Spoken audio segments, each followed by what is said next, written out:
Hello guys, आज मैं आपके लिए लेकर आई हूँ 2024 की सबसे क्रीपी हॉरर और इंटरेस्टिंग मूवी का explanation. The substance. Yourself. The substance?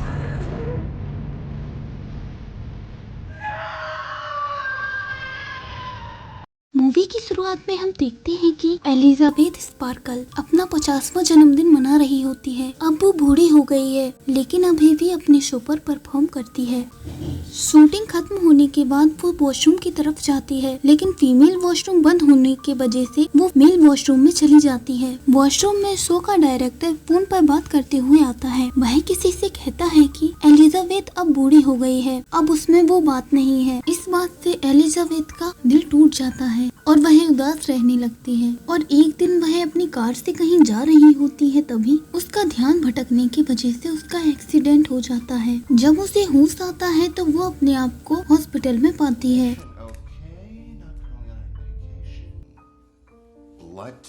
लेकिन लकीली उसे ज्यादा चोटें नहीं लगती हैं और डॉक्टर उसे जल्दी हॉस्पिटल से डिस्चार्ज कर देता है। जब वह हॉस्पिटल से बाहर निकलती है तो अपनी कोट की जेब में एक पेन ड्राइव को देखती है और घर जाकर जब वह उस पेन ड्राइव को चलाती है तो उसे एक सब्सटेंस नाम के फ्लूइड के बारे में पता चलता है।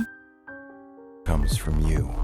यह सब्सटेंस किसी भी बूढ़े पर्सन का एक नया और एडवांस वर्जन बना सकता है। साथ ही ये सब्सटेंस जो भी यूज करता है उसे हर 7 दिन में दोनों वर्जन को स्विच करना पड़ता है। सुनने में तो ये बात बहुत आसान लगती है, लेकिन मूवी को डार्क भी यही बात बनाती है। अब एलिजाबेथ इस सब्सटेंस को लेने के बारे में वो बहुत सोचती है और एक दिन उसके न्यूज़पेपर के बीच में एक लिफाफा होता है जिसमें एक नंबर लिखा होता है। अब वह उस जगह पर पहुंच जाती है जहां वो सब्सटेंस मिलता है और दिए गए नंबर के रैक को खोलती है।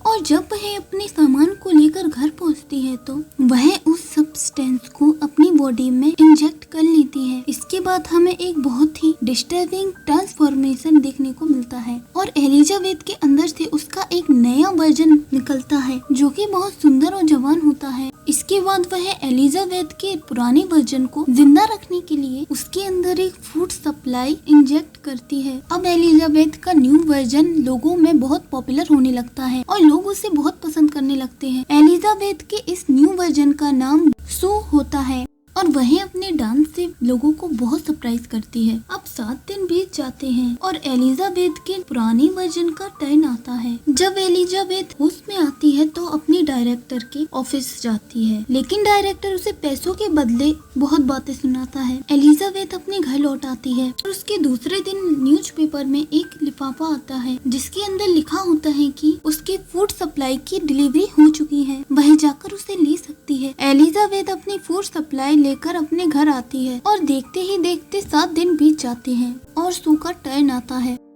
सू को बाहर जाने में इनसिक्योरिटी महसूस होती थी कि कहीं किसी को पता न चल जाए, इसलिए उसने अपने वॉशरूम के अंदर ही एक सीक्रेट रूम बना लिया और उसने एलिजाबेथ की पुरानी बॉडी को उस रूम में छुपा दिया और उसने एलिजाबेथ की सारी फोटो उसी रूम में पटक दी। एलिजाबेथ अपने न्यू वर्जन को बहुत एंजॉय कर रही थी और वह इन सब में भूल गई थी कि उसके 7 दिन खत्म हो चुके हैं और सू अपने 7वें दिन अपनी दोस्त के साथ एंजॉय कर रही थी। तभी उसे टर्न आने के सिम्टम्स दिखाई देते हैं और वह समझ गई कि उसकी बॉडी शिफ्ट करने का टाइम आ गया है। अब सू के मन में लालच आ जाता है और वह 1 हफ्ता और स्विच नहीं होती है। जब वह अपने पुराने वर्जन में लौटती है तो देखती है कि उसकी एक उंगली गल चुकी है। अब उसे रियलाइज होता है कि उसने बहुत गलत किया है और वो अपने पुराने वर्जन में ही खुश रहना चाहती है, इसलिए वह अपने एक दोस्त को फोन करती है और वह उससे मिलने जाने के लिए बहुत सारा मेकअप करती है। लेकिन बिल बोर्ड पर सू का पोस्टर देखकर वह अपना कॉन्फिडेंस खो देती है। इसके बाद वह बहुत सारा खाना खाती है, सो जाती है।